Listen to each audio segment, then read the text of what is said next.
Okay? He takes the chart and he puts upside down. That is because he believes in what we call the, we say there are two types of chakras. Okay? One is called the Skanda chakra, and the other one is called the Ganapati chakra. This is used in dasha systems like Kala chakra dasha. That's when it's most prominently used. But the idea is that we have a chakra which is going forward, all right? What word we use that, which we call vritti, regular parivritti chakra. And then we have this viparit chakra, all right, that Ketu is responsible for. And now what is happening is here is in Jyotish, especially when we learn Jaimini, we learn that Shani has this power to make everything go forward, Right. Shani is like Brahma. He says, Acha, everything shall be moving forward. Deko, look, Beto, everything will go forward. Step by step, like the elephant, will go boom, boom, boom, boom, boom, one step at a time. All life will go forward because he only believes in progress. Brahma only believes in progress. So Shani is imitating Brahma's attitude. Ketu looks at the zodiac and he says, Acha, look, this moksha is very close to the lagna, this 12th house. So why don't we just go backwards right away? Well, let's skip all these steps. Okay? He quickly did his analysis. Brahma says, no, only after covering 11 houses will you get to the 12th. And Ganapati says, but it's right next door.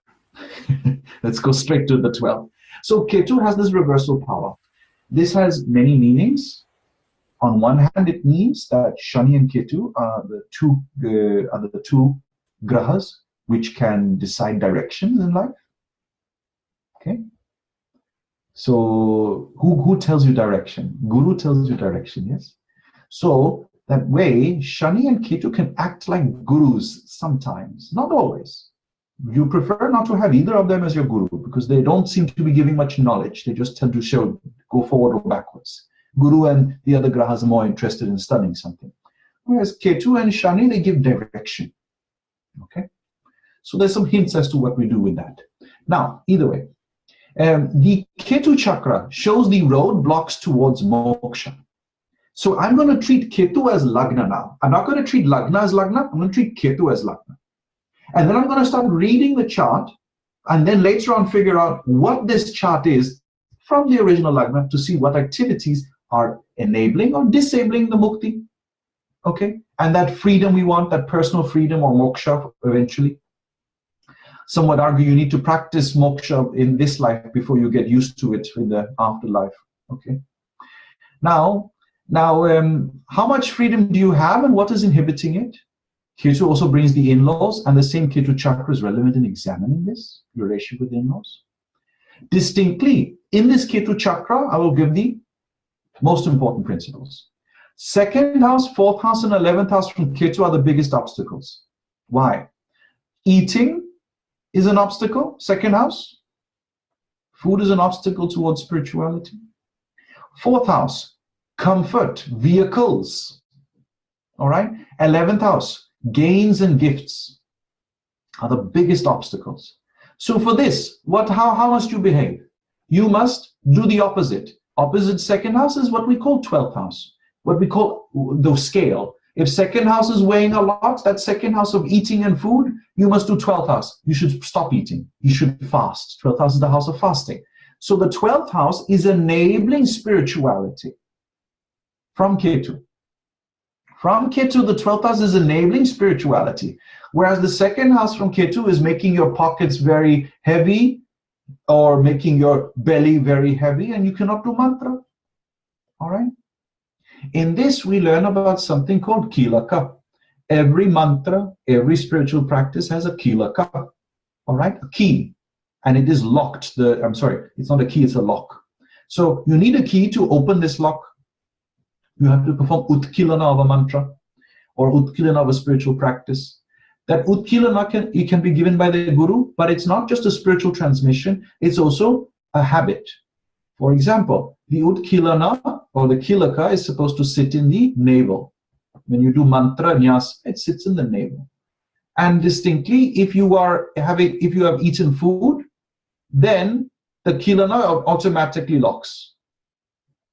That means that no mantra will work after eating food, because the navel is where the food will be digested. So if you eat food, then you do mantra right after, the mantra won't work.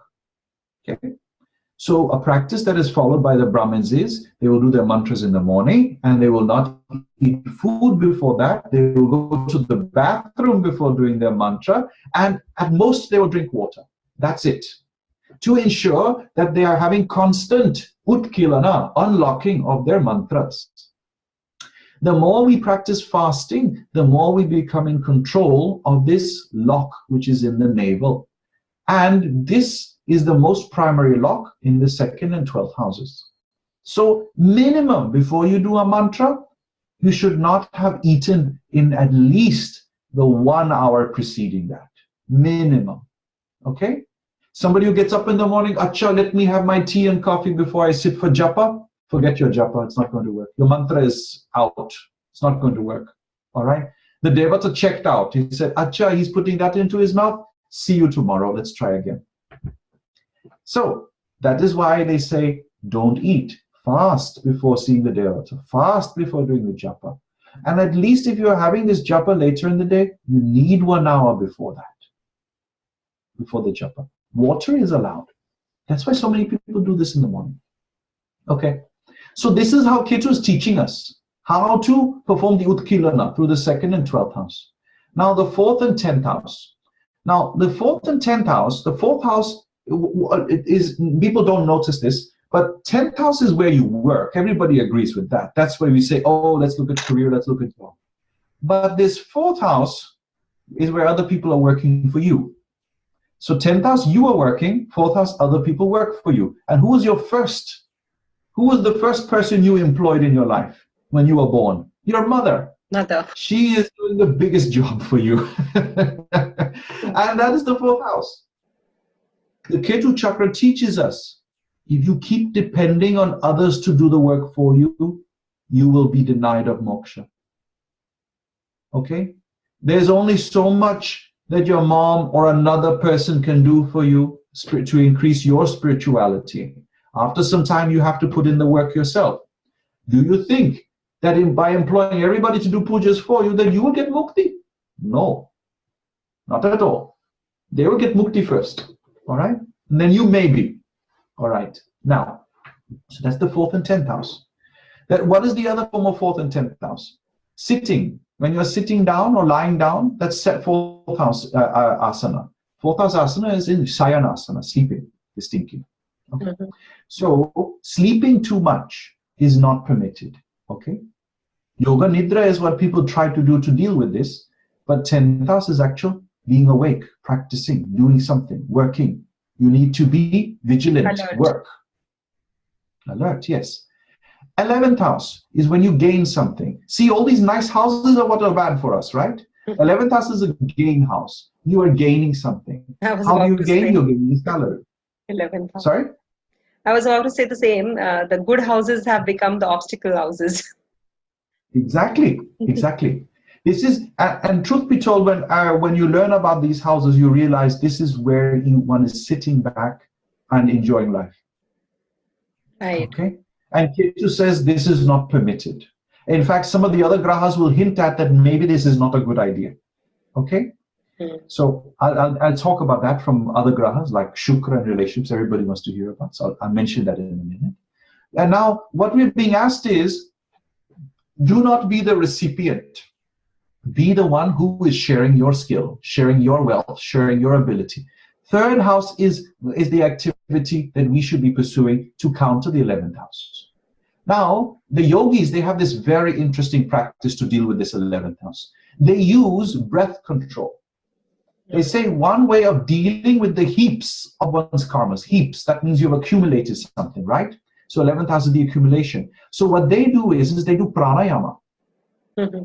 And they have certain pranayama practices which they say they can remove all the karmas, all right? Through Nadi Shodhana distinctly. So they practice Nadi Shodhana and pranayama to avoid having to have the debt of accumulating too much in their lives, okay? And so we know that these are the ways that Ketu will give us more freedom. Okay? These are the ways. These are the main ways. Maybe it's the 8th from 8th also, 3rd house. So that is also. There's definitely a link. Yes, there's definitely a link. But this is where you are not the taker.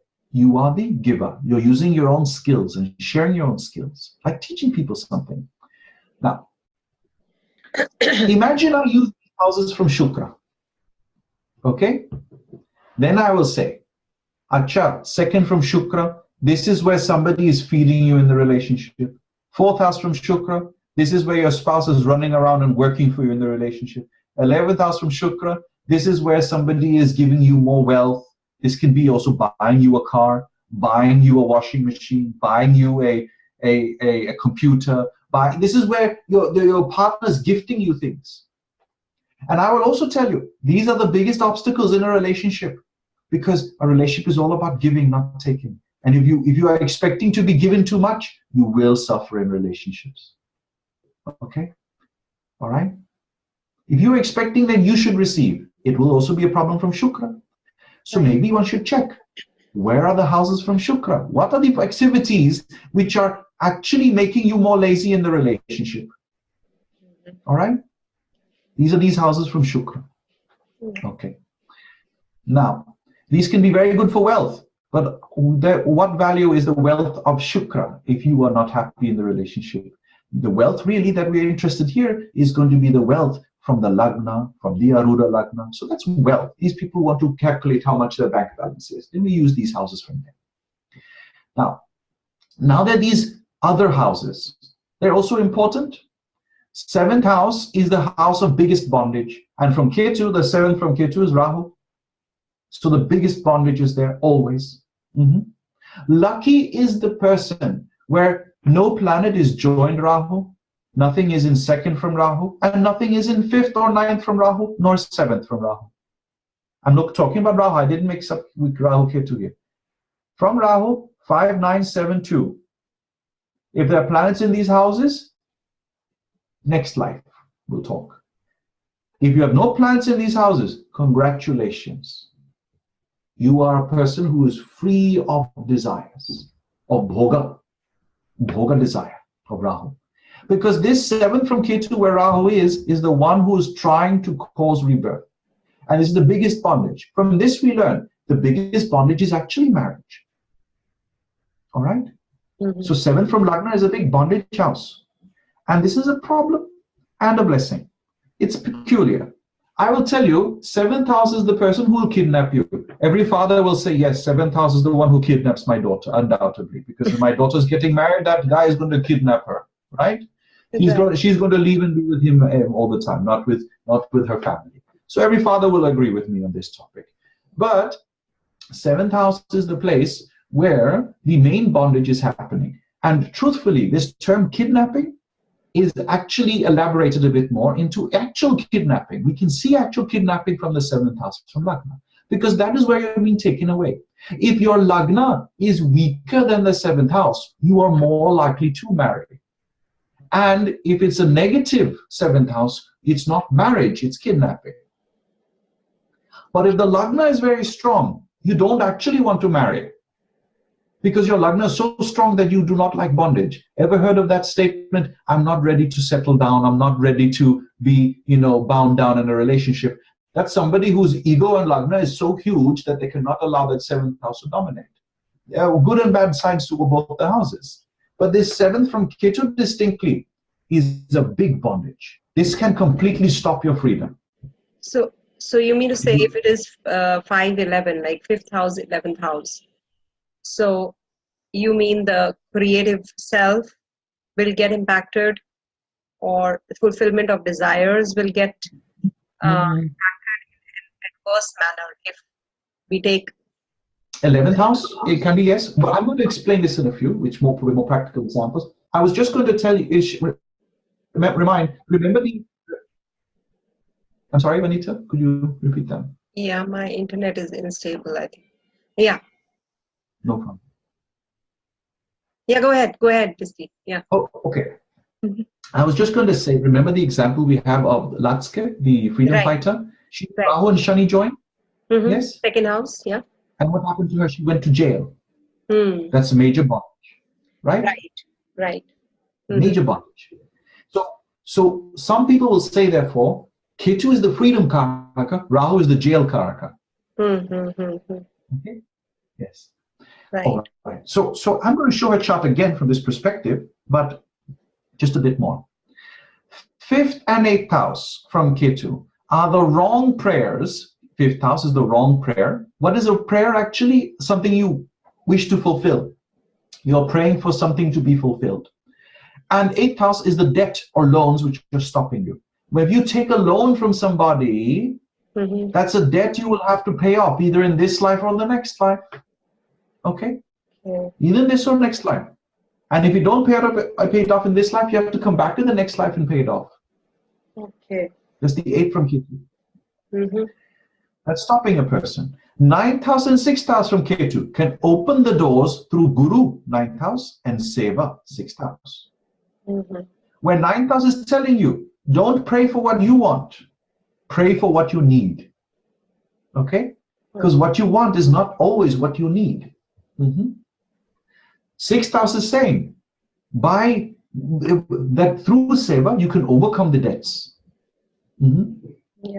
Now, for any other graha, these houses cause the reverse. What do I mean by that? That they are not obstacles, but they are blessings. But remind, I said for Shukra, it doesn't sound like much of a blessing if a person is sitting around in the relationship, okay? And benefiting, all right? Yes, some men will say, no, please ensure my 2nd from Shukra is strong so that my wife will actually put food from the plate in my mouth. Okay, some men will say, no, this is perfectly fine. But I'll say that's actually a detriment to them in relationships, because the next life they'll have to do the same to their spouse. All right, better to have balance. Yes. And Ketu is reversing all these. Really interesting. And it says that in 4th, 11th are negative. Okay. Yeah. The basis for these houses are based on Argala, by the way. This is the basis for these houses. Okay. Yeah. Okay, and so we should get into some examples of showing this. Sure. And I've tried to show some 2 charts in which this is depicted.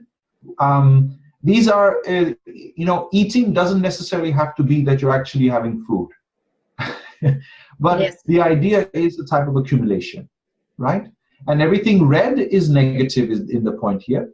And everything which is green or bluish, that is positive in this chart. Okay? The primary houses we're interested in are these 2nd, 4th, 11th, and the ones which obstruct these. They're the most important on a daily basis. But actually, we can see all the houses. Sure. All right. I think we should have that small break before we start seeing some charts. What do you say? Yeah, sure. Okay. Let's do that.